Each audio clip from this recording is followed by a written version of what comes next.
Shalom Yasharallah. I want to go over Shalom Yasharallah. I want to talk about something in this quick video that really affects the Negro in this land.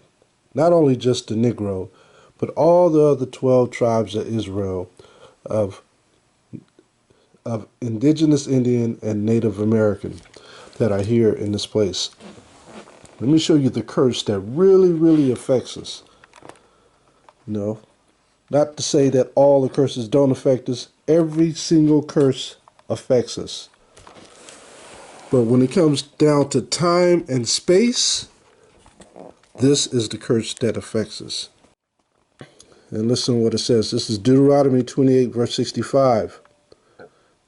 And among these nations shalt thou find no ease, neither shall the sole of thy foot have rest. But the Most High shall give thee there a trembling heart, and failing of eyes, and sorrow of mind. This is all the places we've been scattered to. Verse 66, and thy life shall hang in doubt before thee, and thou shalt fear day and night, and shall have none assurance of thy life. In the morning thou shalt say, would the Most High it were evening. So you're wishing for the evening to come when you wake up in the morning, because of all the problems that we're dealing with. And it says, at evening thou shalt say, would the Most High it were morning, for the fear of thine heart wherewith thou shalt fear, or for the sight of thine eyes which thou shalt see. Everything in this place called Mystery Babylon, we suffer, and we usher in one day after the next because of the pain that we endure in one day. Even seeing the pain that's coming in the next day. So we rush the week away to get to the Sabbath. Which brings something to mind. How in the world did we invent all the inventions during the time of slavery if we were pondering on the days so much? Time and space has always been a problem for the Negro. Let's look at these inventions that we created while we were in slavery. Time and space. So we had time to make these inventions.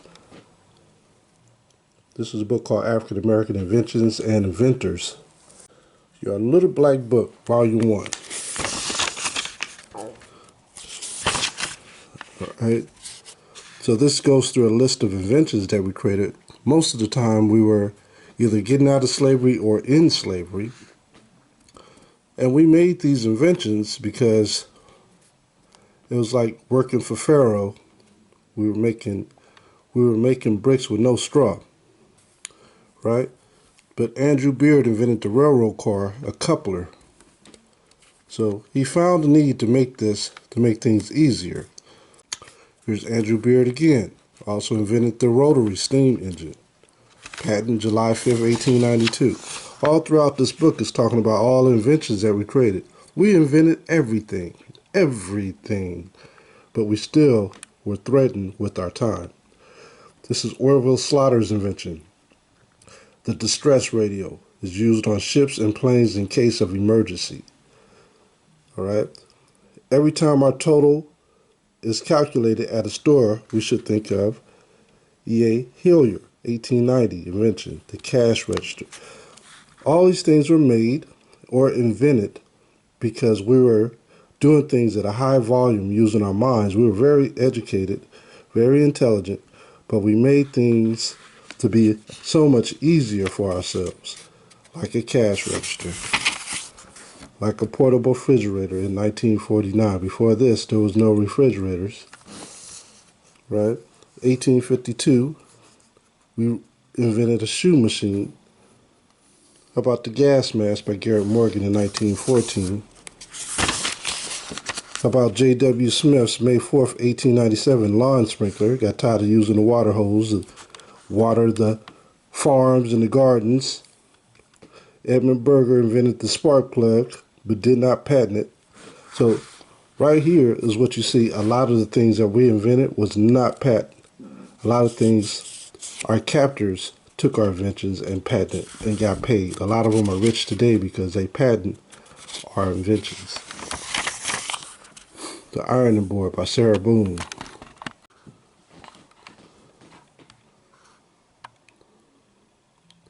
And the list goes on and on and on, just like there was a song called "And the Beat Goes On, and the Beat Goes On," right? So the list goes on and on, right?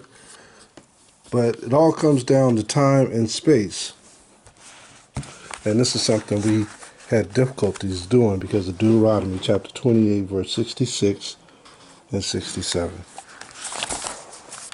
I'm going to take you to this other book. There's a book that's called "They Stole It, But You Must Return It." They stole it, but you must return it. This book was published in 1991. Hema published in Rochester, New York. This was written by Richard Williams, ed. On page 69, there's a chapter 12. The chapter 12 is called Time and Space Plan. Time and Space Plan. So we're going to read about the time. So notice I circled everything that has time. It says time is an important resource. Unlike the privileged white, the black slaves was not allowed to use time to further his progress and growth. See that?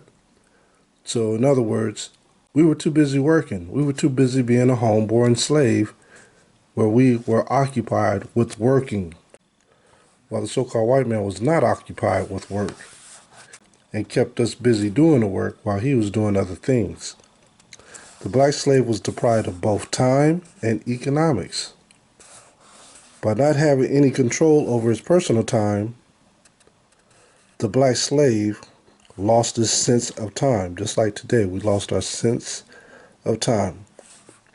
We go to work, we're in traffic, we're too busy transporting ourselves to and fro to get to work, where we don't have time to do anything. By the time we get home, we're tired, we're trying to spend a little bit of time with the family, and then we go to sleep, and then it's morning time, just like Deuteronomy 28:66. He would wait until the last possible minute before he would go out into the slave master's field.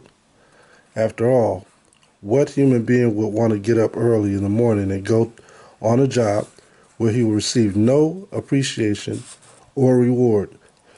So why are we running to these jobs? Really, we run into these jobs because we're subject to payments pursuant to Baruch chapter 2. Talks about us being subject to payments. We go into the book of Baruch. Let's go to Baruch in the Apocrypha chapter 3 and verse 8.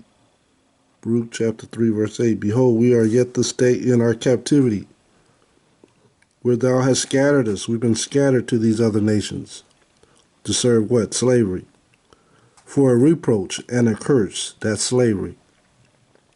And to be subject to payments. We're subject to payments, right? That's why we get up every morning. That's why we go to bed at night and get up in the morning. We look forward to the day. We look forward to the night. We look forward to the next morning. So we don't have to deal with the pain that we're dealing with during that time frame. It says, according to all the iniquities of our fathers, which departed from the Most High our power, hear, Israel, the commandments of life. Give ear to understand wisdom. So we forgot the wisdom of our Father in heaven, which was the commandments, which is the fruit of the Spirit, which is love. All right? This is nothing new. Let's go back to this book. It reads, by not having any control over his personal time, the black slave lost his sense of time. He would wait until the last possible minute before he would go out into the slave master's field. After all, what human being would want to get up early in the morning and go on a job where he will receive no appreciation or reward? Therefore, many blacks reacted against work and events by not respecting time. And a lot of our people still don't respect time. They blow time, right? You got brothers standing on the street corners wasting the time away. They're not using their time accordingly, right? Many black slaves also lost their appreciation of time, just like today. Some welcome old age, some welcome death. Many were looking forward to that time after death. You hear a lot of the old brothers and old sisters, all they want to do, they talk that same old talk. You know, I ain't got too much longer to live. I only got 2 more summers left. You know, that's that time after death. Looking forward to the time after death. Why? Because they don't have time to do anything else now, to do something productive. A time of no more sorrows, no tears, and no more deaths. These feelings of that better time were strongly expressed in the Negro spirituals. This is the only time Negroes look forward to, Negro spirituals, singing songs. That goes into the scriptures about, where is that in Psalms? I believe it's Psalms 137. Psalms 137, by the rivers of Babylon. Yeah, here it is right here, Psalms 137 and 1. By the rivers of Babylon, there we sat down, yea, we wept when we remembered Zion. We hanged our harps upon the willows in the midst thereof. For there they, what? They carried us away captive, required of us a song, and they that wasted us, because they did waste us in captivity, right? We didn't have time to think. We didn't have time to do anything. We did find time to make inventions to make things better, but we did that on our own time, right? At nighttime, Frederick Douglass said he read whatever he could after he served his captivity during the day. And at nighttime, during sleeping hours or during dinner time, he would read. So while they wasted us, required of us mirth, saying, sing us one of the songs of Zion. How shall we sing the Most High song in a strange land? Still posted as a song with the same title, How Shall We Sing the Most High Song in a Strange Land? If I forget thee, O Jerusalem, let my right hand forget her coming. I do not remember thee. Let thy tongue cleave to the roof of my mouth. If I prefer not Jerusalem above my chief joy. We lost our chief joy, which is Jerusalem. And that's why these Negro spirituals are coming from our captive state. These Negro spirituals are coming from a false doctrine. That's not the doctrine. That is not the doctrine that we knew in the land of our freedom, right? We're singing a song in a strange land. It says, even today, blacks do not usually start their meetings on time. Often it is heard, I'm not going early. You know, we're not going to start on time. However, to be effective, blacks must learn to master time. Time and economics go hand in hand. Time is also associated with progress. When referring to progress for blacks, Americans have expressed, now is not quite the time. That's what most Negroes say. During the 84 presidential campaign, the following radio jingle to Jesse Jackson somewhat articulated the American time problem with blacks and progress. So Jesse Jackson, one thing you can say about Jesse Jackson is he took advantage of the time despite what the Negro was saying that now is not the time. He still ran for president. He took that time wisely. He took that time seriously to make a move. Okay? It was hammer time. And Jesse Jackson took advantage of hammer time at that time. Okay? It's incredible that blacks have been in America for over 300 years and are still not classified as first-class citizens. It's incredible that Europeans can come to America and be treated as first class even before they become citizens. It's talking about South Africans, Ukrainians. When they come to America, they're treated as first class citizens when we've been here all along. It's incredible that blacks are constantly told that now is not the time. Not the time for integration, not the time for equal jobs, opportunities, not the time for equal housing, not the time for this, and not the time for that. It's incredible that when Jesse Jackson decided to run for president, they cried, now is not the time. All those slow Negroes, they say the same thing even when it comes to the truth. They say, oh, this is not the time. We're not the Israelites. This is not the time to get out there and teach this word. This is not the time. Well, this is the time to teach the word of the truth. This is the time to hit those street corners. This is the time to go abroad and teach this word. This is the time. Take advantage of this time. It's hammer time. Then when Jesse Jackson decided to run for president, they cried, now is not the time. And even some blacks whistle that tune. Now that's incredible. Folks, let's stop this incredible nonsense and do something credible. Get out, vote, and determine your own destiny. Now we know that voting is not going to do anything for us. We already know that this system has a fixed voting system. Blacks must master the sense of time, the appreciation of time, time and economics, and time and progress. When we figure this out, then we have opportunity to get into the kingdom. I'm going to jump over here and read this. It says, even after slavery, America deprived blacks from the freedom of space. So our time and space has been deprived. You don't have time for anything. When it comes time to even getting a pension, when it comes time to even getting a Social Security retirement check, by that time, your time is already expired. You're already too old to do anything. You're 62 and up, right? You still have time to teach this word. You still have time to teach the truth. But it's time, as surviving an Esau system, the time is fleeting very fast. So use this time to wake up our people, because the Most High works on time brackets as well. So let's see why that time was implemented. This is in the book of Psalms, chapter 119. Let's go to verse 126. It says, it is time for thee, O power, to work, for they have made void thy law. So because we made void thy law, we're subject to payments. Because we made void of the Most High's law, we're in captivity. Because we made void of the Most High's law, we're afraid of the times. Therefore I love thy commandments above gold, yea, above fine gold, because gold and silver cannot save you. You work your butt off for gold and silver, and it cannot save you. Therefore I esteem all thy precepts concerning all things to be right, and I hate every false way. So take advantage of your time. Let me take you to another scripture. Let's go to John chapter 17. John chapter 17 and verse 17. Look at what it says. Sanctify them through thy truth. Thy word is truth.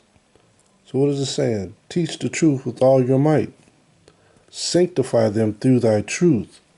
Thy word is truth. Don't waste any time. As thou hast sent me into the world, even so I have also sent them into the world. What time is that? Now. That's the time. And for their sakes I sanctify myself, that they also might be sanctified through the truth. Neither pray I for these alone, but for them also which shall believe on me through their word. So through the word of the Most High Yahawah, YAHAWAH HAMASHAYACH, Yahawashi, we're going to go out there and make this time sure by teaching the word. Let's go to Ecclesiasticus chapter 36 and verse 8. Ecclesiasticus 36 and verse 8. Ecclesiasticus chapter 36 and verse 8. What does it say? Make the time short. So what are we supposed to be doing with the time? Make the time short. Remember the covenant, and let them declare thy wonderful works. So during this time, we're supposed to be declaring the Most High's wonderful works. This is what it's all about. The time, make it short. In other words, do not make haste. All right? This is the time to get this word out. Make the time short. Remember the covenant, and let them declare thy wonderful works. Let him that escapeth be consumed by the rage of the fire, and let them perish that oppress the people. Back in the day, there was a band called The Time. All right, Morris Day was the lead band member, and he had a song called "What Time Is It?" What time is it? Many Negroes don't know what time it is, but the Most High does. He says, make the time short. Make it short. Remember the covenant, and let them declare thy wonderful works. Okay? This is what it's all about. This is what's referred to time and space. Utilize your time to get this word out. Where's that at? Make the time short. Remember the covenant. Who's that covenant with? The 12 tribes of Israel. And let them declare thy wonderful works. Who are they talking about? Gather all the tribes of Jacob together, and inherit thou them as from the beginning. So this is talking about the 12 tribes of Israel, the tribes of Jacob. The Most High wants us to gather them together. No one else. That's why he said, make the time short, remember the covenant, and let them declare thy wonderful works. Let me take you to Revelation 11. Revelation 11, because that time, if we make it short and we do our job, there is a reward for it. And the reward is those who put us in captivity are going to go into judgment, because they're the fugitives of the earth. They have not paid their penalty for putting us in captivity. Revelation chapter 11 and verse 18. Revelation chapter 11 verse 18, and notice what it says. And the nations were angry, and thy wrath is come, and the time of the dead, that they should be judged, and that thou shouldest give reward unto thy servants, the prophets. These are the 12 tribes of Israel. And to the saints, and them that fear thy name, small and great, and should have destroyed them which destroy the earth. These are the heathens. They destroy the earth. How do we know that? We'll go to Wisdom of Solomon, chapter 5. Let's go there. Hopefully my tape don't run out. Wisdom of Solomon, chapter 5. This is Wisdom of Solomon, chapter 5. Look at this last verse in 23. Yea, a mighty wind shall stand up against them, and like a storm shall blow them away. Thus iniquity shall lay waste the whole earth, and ill dealing shall overthrow the thrones of the mighty. That's the heathen. Their ill dealing of not being in the covenant is going to overthrow the whole earth. And this is when we're going to stand up. This is when Wisdom of Solomon 5:1 is going to come in. Then shall the righteous man stand in great boldness before the face of such as have afflicted him, and made no account of his labors, because we're going to run. We're not going to waste time. We're going to wake up the 12 tribes of Israel. When they see it, who is this? The heathens. They shall be troubled with terrible fear, and shall be amazed at the strangeness of his salvation, so far beyond all that they looked for, because the strangeness is we took advantage of the time to become the servants of the Most High by teaching the law, statutes, commandments. It is strange. They want Negroes to be in a docile state of mind. And they, repenting and groaning for anguish of spirit, shall say within themselves, this was he whom we had sometimes in derision and a proverb of reproach, because they knew we were lazy. They knew we were busy working. We didn't have time to find out who we were, to take advantage of the time. We fools accounted his life madness, and his end to be without honor. How is he numbered among the children of the Most High, and his lot among the saints? See that? The saints are the Israelites. These are those who took advantage of the time and made the time short. All right, I'm going to end this with this, and I'm going to say Shalom.